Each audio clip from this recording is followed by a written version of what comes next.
O contraponto está em sua casa, o Tribunal de Justiça do Estado de São Paulo. São 360 desembargadores. E hoje nós viemos até o Palácio da Justiça para conversar com um dos eminentes desembargadores, vice-presidente do tribunal, Dr. Caio Eduardo Canguçu de Almeida. Bem, eu acho que nós podemos até dizer que o judiciário está na moda, não é mesmo, doutor? Porque parece que todas as medidas correm em direção a ele.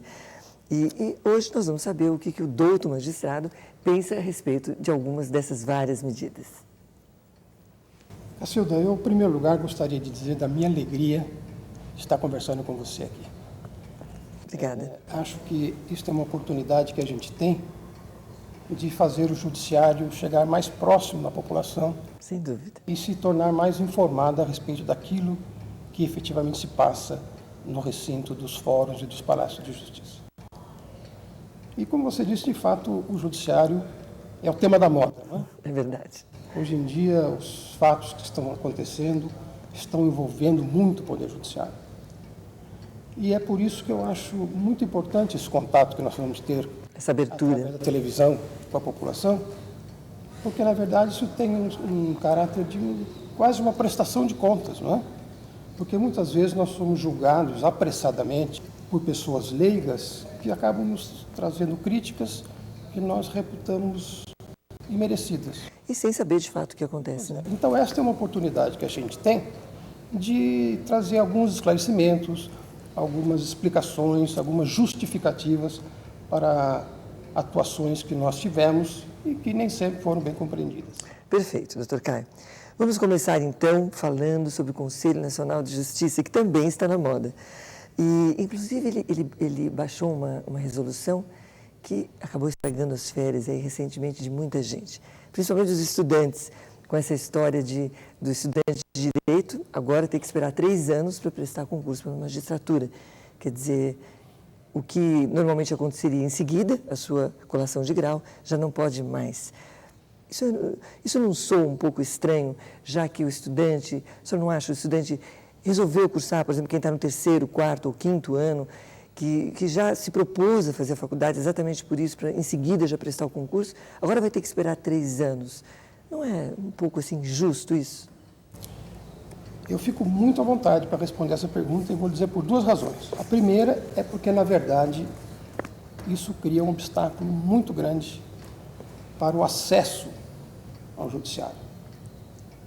A exigência de que se faça, que se aguarde 3 anos de formado para o candidato poder se habilitar, compromete muito a pretensão do Poder Judiciário. Por quê? Porque em 3 anos de atividade forense, já, o advogado, se for um advogado de sucesso, já não terá interesse mais em vir para a magistratura. Mudaria o foco. Mudaria o foco.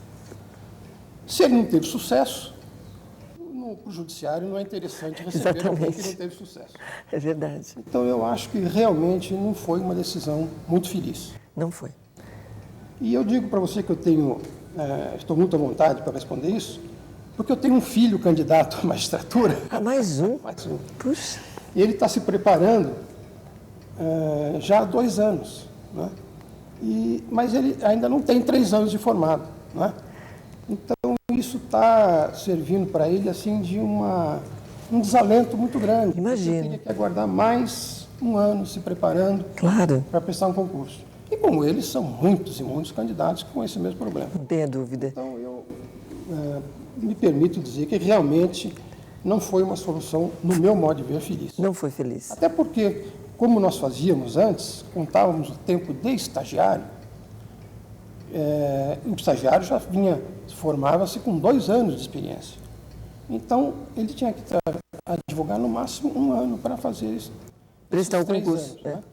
Então, ele não era um inexperiente, porque os 2 anos de estágio já tinham colaborado para o preparo dele, e ele não tinha que ficar aguardando esse tempo todo, que agora, infelizmente, está sendo obrigado que se aguarde. Bem, doutor Caio, não podemos deixar de falar do MST, não é mesmo?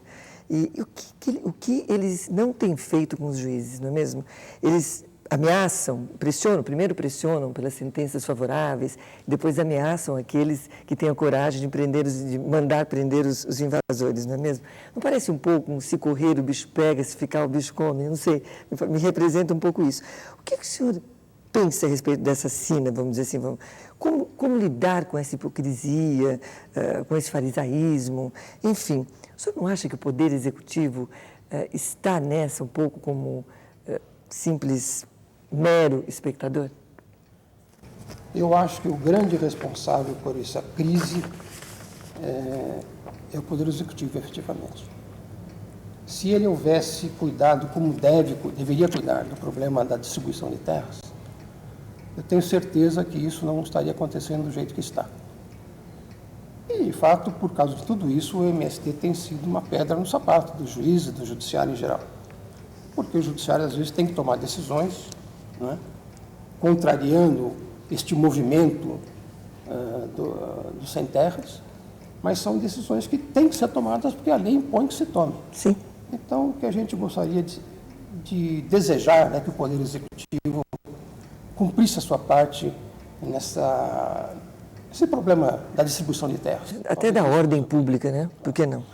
Agora, o senhor acha, falando francamente, doutor Caio, o senhor não acha que nas coberturas e nos editoriais, o senhor acha que a imprensa é justa com a justiça? Ou então, o senhor acha que a justiça, quando se recusa a dar informações, é justa com a imprensa? Eu não acho que a imprensa seja injusta com o judiciário. Eu acho que ela é imperfeitamente esclarecida. Muitas vezes as notícias que são divulgadas a propósito da atuação do judiciário são notícias deturpadas, mas porque nós do judiciário não tivemos o cuidado de esclarecer efetivamente aquilo que foi feito. Quando a atual administração assumiu a direção do judiciário de São Paulo, e eu proclamei e insisti muito junto ao presidente para que nós tivéssemos um contato mais íntimo com a imprensa para evitar exatamente essa distorção de informações. Decidiu-se assim, por que decidiu-se assim? Decidiu-se assim porque as regras eram essas, deveriam ser observadas. Sim. Então, eu acho que não é que a imprensa seja injusta. Ela, muitas vezes, na maioria das vezes, está mal esclarecida. Está desinformada, né? Se a gente pode dizer assim. É verdade. Agora, desembargador, o senhor acredita que o Tribunal do Júri seja uma instituição que atenda às exigências da técnica jurídica ou seria mais uma tradição romântica de direitos humanos? O senhor, aliás, faz parte também do órgão especial do Tribunal de Justiça. Essa pergunta que você me faz me joga contra todos aqueles ferrenhos defensores do Tribunal do Júri. Não tenha dúvida. Eles dizem que se trata de tribunal mais democrático, de tribunal mais próximo da população, mas eu confesso que não sou um simpatizante do Tribunal do Júri. Não só pelos resultados que ele tem proporcionado, Sim. mas basta que se analise o seguinte: se há uma briga na esquina qualquer, o processo vai ser julgado por um juiz que estudou para aquilo, se preparou para aquilo, que leva o processo para casa, vai meditar sobre aquilo. E tem experiência sobre... Agora, um crime de morte, uma coisa muito mais chocante, muito mais grave, tem que ser decidido ali rapidamente por certos leigos que certamente serão influenciados pela melhor oratória, pelo maior poder de convencimento de um promotor ou de um advogado. Tá certo. Então, o senhor é a favor dessa intenção do governo, então, de diminuir ou de diminuir essa participação do jurado, né, com relação ao julgamento desses crimes? Eu acho que o julgamento será bem-vinda. Deveria ser sempre pelo juiz togado. O senhor acha que o preenchimento de 1/5 das vagas dos tribunais por advogados e pelo Ministério Público, o senhor acha que realmente areja os tribunais? Esse é um tema polêmico dentro do tribunal. Há muitas restrições a essa composição do tribunal, de 1/5 dos seus membros seriam oriundos do Ministério Público ou da advocacia. Eu, pessoalmente, acho benéfica essa Constituição. Nós, juízes, tradicionalmente somos uns espíritos mais conservadores, mais tímidos, e os promotores, e especialmente os advogados, eles têm uns horizontes mais largos na consideração dos problemas sociais, dos problemas técnicos. Outras óticas, né? Óticas bem diferentes. Então, na medida em que venha para a nossa casa um advogado, um promotor de espírito mais aberto, menos conservador que aquele que nós, juízes, muitas vezes temos, eu acho que eles têm muito a colaborar. Areja, E a realmente, história então. tem mostrado isso. Tem mostrado. Nós temos tido colegas oriundos do quinto constitucional de altíssima capacidade, não só jurídica, mas também no sentido de nos despertarem para certas realidades que nós, dentro do nosso mundo, não estávamos vendo. Então o judiciário tem acertado, isso é bom, né? Não é, vice-presidente? Bom, vamos mudar um pouco de assunto. O senhor gosta de esporte? O senhor faz o que exatamente, vice-presidente? Olha, eu gosto muito de esporte, pratiquei muito esporte, mas hoje eu sou um andarilho. Andarilho?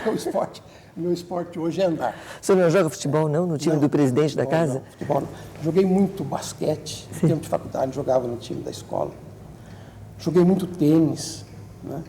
O senhor devia jogar bem basquete, porque é alto, né? Não sei, eu fazia parte do time da escola. Conseguia jogar bolinha ali na cesta? Numa boa, entrava? De cima para baixo não, de cima para baixo não. Mas fazia ele entrar, o importante é isso. Fazia ele entrar. Mas depois que comecei a jogar tênis, joguei muito tempo tênis, e acho até que com alguma qualidade, né? Mas o tempo vai passando para a gente e a gente vai tendo que procurar esportes mais suaves, né? Mas uma coisa é verdade, hein, doutor? Tudo bem que o senhor hoje caminhe, ande, mas os problemas o senhor corre. Se puder, corro mesmo. Mas, infelizmente, os problemas correm mais do que a gente e vem logo em seguida. Mas então, por falar em corrida, o senhor não se sente desde já engessado pela súmula vinculante, doutor? Sinceramente, pode dizer? Me sinto, sim. Totalmente, né? Me sinto. Eu acho que isso aí me cerceia a capacidade de pensar, de decidir, viu? E isso é uma coisa que me preocupa muito. Essa súmula vinculante cerceia o juiz, impedindo de pensar, de decidir por sua livre convicção. Sim. É uma imposição de decisões que nos aborrece um pouco. Desagrada, né? Aliás, para falar em engessar, sim, eu acho que eu posso acrescentar uma historinha bem rápida que aqui, bom, vamos ouvir. A respeito de um engessamento. Não foi de súmula, não, né? Não, é muito anterior à súmula. Eu, logo que me formei, eu não tinha idade para prestar concurso para justiça. Então, eu esperei completar a idade, prestei o primeiro concurso seguinte. Sim. E fui para o exame oral, porque passei na fase eliminatória. E no dia do exame, o examinador me fez uma pergunta a respeito de um tema que eu sabia a resposta. Sim. Havia estudado. Havia estudado, sabia a resposta. E respondi. Mas, para o meu azar, o examinador não tinha o mesmo entendimento que aquele que eu expus na hora. Nossa. Ele, ironicamente, virou-se para mim e disse: a sua opinião é muito respeitável, mas a resposta está errada. Direto, assim, doutor? Está errada. E eu pedi para justificar a minha resposta. Estou chegando até no engessamento já. Olha, doutor, aí esse que examinou só é o que o senhor fez. E eu justifiquei a minha resposta. Disse: não, eu penso assim por tais razões. O examinador, que não foi nem um pouco humilde, disse o seguinte: o seu argumento não é absurdo, mas o tempo está encerrado, o senhor pode ir embora. E me reprovou. Reprovou, doutor? Bom, prestei o exame seguinte, fui aprovado, graças a Deus, estou aqui até hoje. Passaram-se os anos e eu fui convidado a integrar uma banca examinadora. Tá. Quer dizer, agora na posição contrária. Na posição contrária. E fiz uma pergunta para um candidato e ele disse o seguinte: eu conheço a opinião de Vossa Excelência a respeito desse assunto, mas eu não concordo com ela. Ele disse direto. Eu me filio a uma outra corrente, tal, ele respondeu. Terminado o exame, a gente faz uma entrevista individual com o candidato, né? Onde a gente conversa assuntos banais. E eu disse a esse candidato, quando ele foi fazer essa entrevista, o senhor tem 3 qualidades. O senhor é estudioso, porque mostrou que conhece as várias correntes a respeito daquele assunto sobre que nós conversamos. O senhor é autêntico, porque disse aquilo que pensa realmente, não aquilo que o examinador pensa. Certo.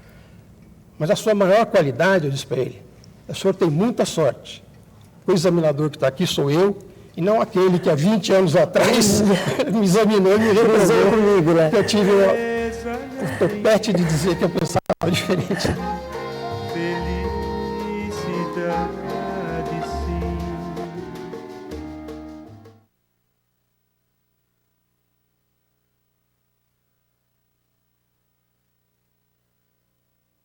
Bom, ele teve toda a sorte, né, doutor? Então é bom que quem dera que seu examinador estivesse ouvindo essa entrevista hoje para saber o que ele não proporcionou, né? Bom, mas a conversa está muito boa, nós vamos interromper um pouquinho, parar nesse nosso primeiro bloco, a conversa com o doutor Caio Eduardo Canguçu de Almeida, vice-presidente do Tribunal de Justiça do Estado de São Paulo, e já nós voltamos.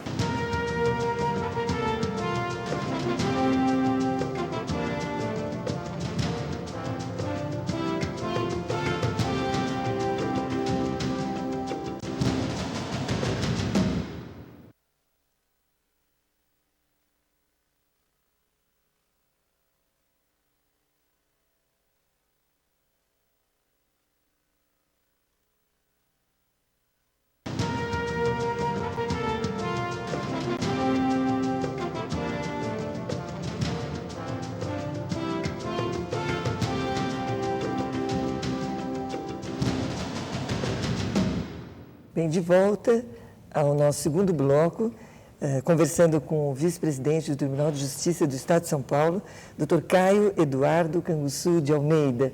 Mas eu queria confidenciar uma coisinha aqui com o telespectador, para o telespectador, antes de começarmos nosso segundo bloco oficialmente, e dizer que aqui no intervalo do primeiro e segundo bloco, conversando com o Dr. Canguçu, ele, realmente eu fiquei agora, eu como mulher, fiquei até um pouco triste, porque ele realmente não esquece o fato de ter sido reprovado no concurso para magistratura. Mas seja quem for o magistrado, ilustre magistrado, que na época tenha lhe arguído, né? O senhor usou uma frase tão bonita aqui agora há pouco, qual foi? Que ele é uma pessoa...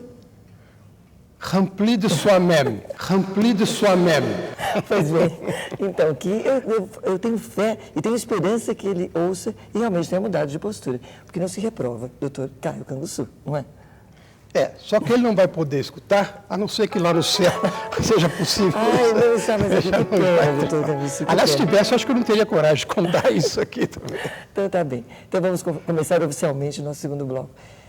Doutor Caio, o senhor foi vítima de uma violência. Essa violência deixou sequelas? O senhor acha que o senhor passou, depois do ocorrido, o senhor se tornou um juiz mais severo, um juiz criminal mais severo?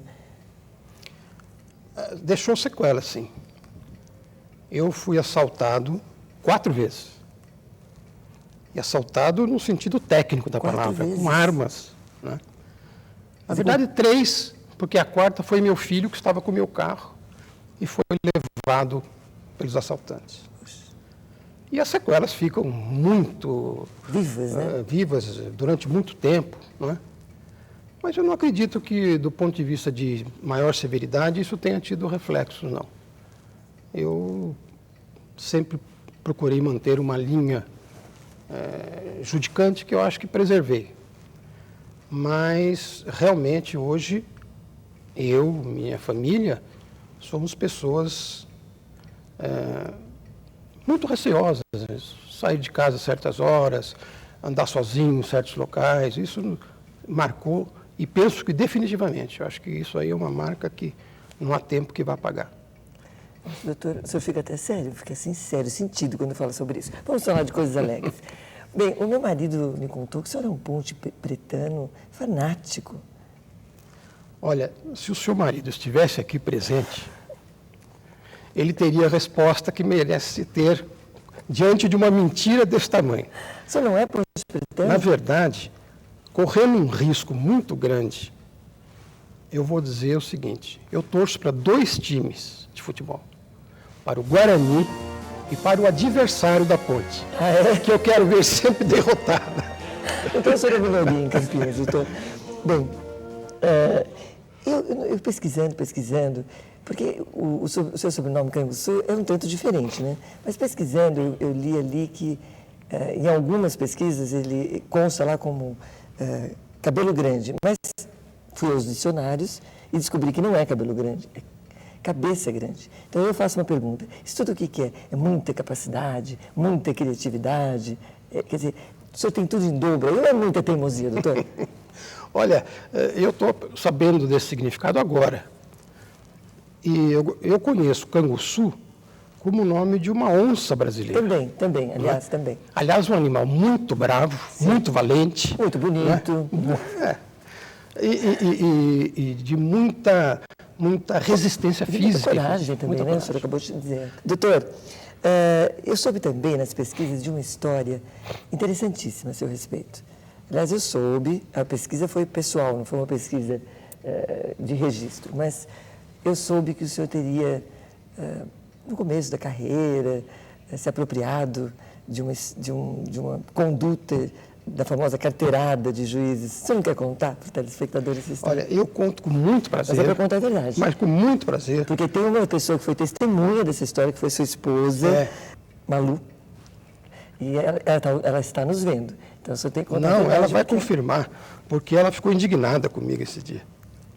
Mas eu conto essa história com muito prazer. Ótimo. Porque foi a maior lição de humildade que eu recebi. Eu era juiz recém-nomeado, aos 25 anos de idade, dominado por aquela euforia, por aquela ideia de autoridade, né? E fui ao cinema com minha mulher. Só que eu estava fora da minha comarca, eu era juiz em... Sabe uma coisa, o senhor foi namorar ou foi assistir o filme? Os dois? Eu acho que as duas coisas. Naquele tempo a gente fazia as duas coisas. Mas então, eu estava fora da minha comarca, eu era juiz em Catanduva, estava em Campinas, onde moravam meus pais, meu sogro e minha sogra. Fomos ao cinema, mas tinha uma fila gigantesca para comprar ingresso, uma fila muito grande. E eu dei uma,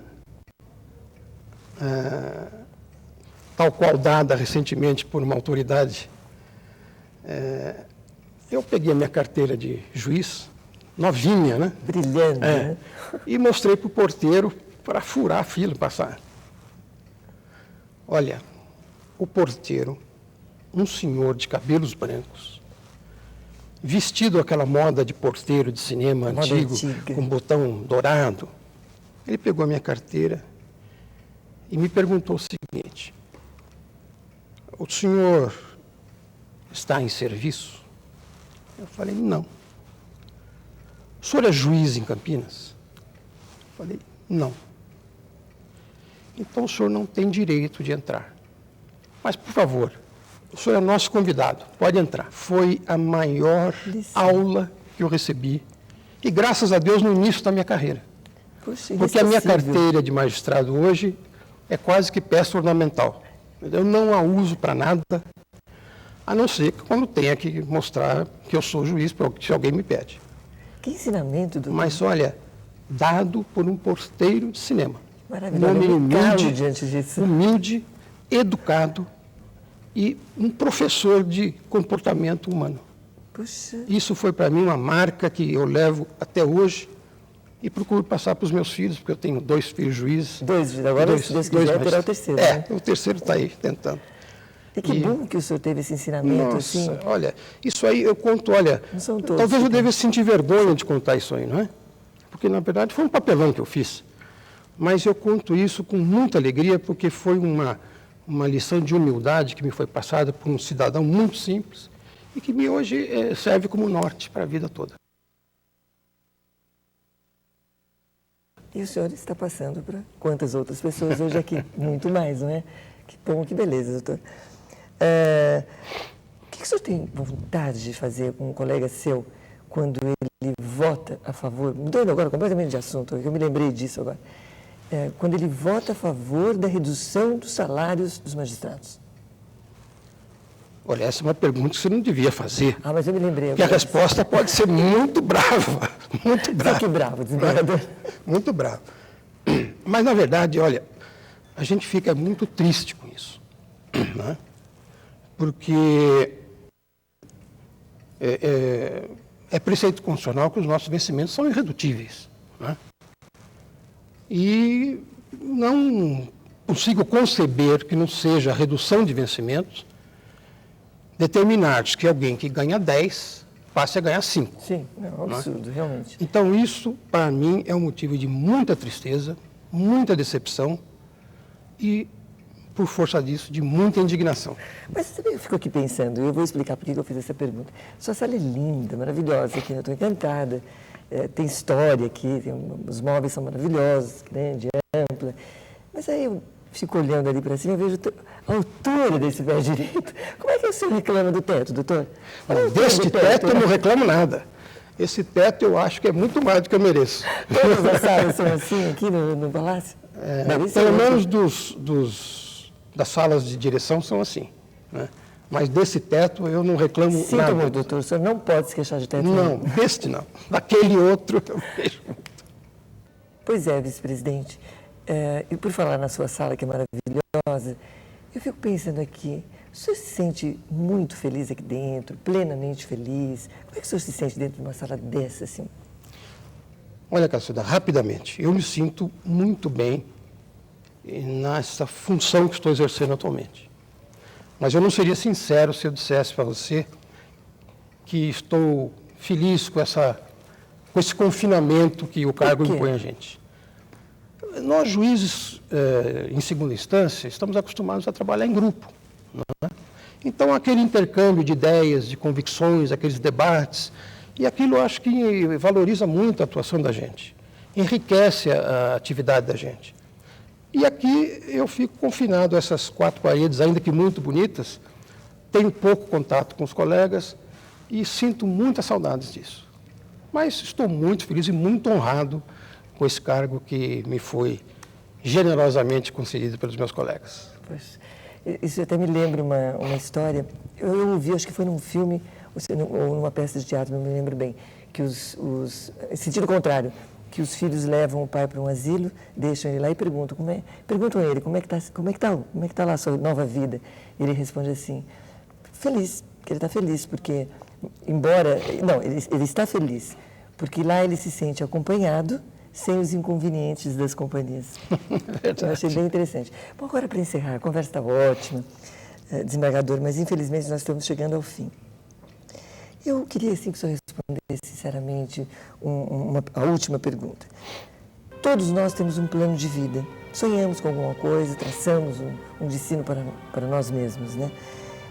O senhor certamente teve um plano de vida. Deu certo, desembargador? Deu certo, mas não era aquilo que eu havia sonhado. Eu sou um interiorano, aliás, como o seu marido, que só não comunga comigo esportivamente falando. Felizmente, mas sou nascido em Campinas. E o meu sonho sempre foi encerrar minha carreira em Campinas. Eu pretendia ir para lá como juiz, até porque eu tenho uma família muito grande, tenho 5 filhos, né?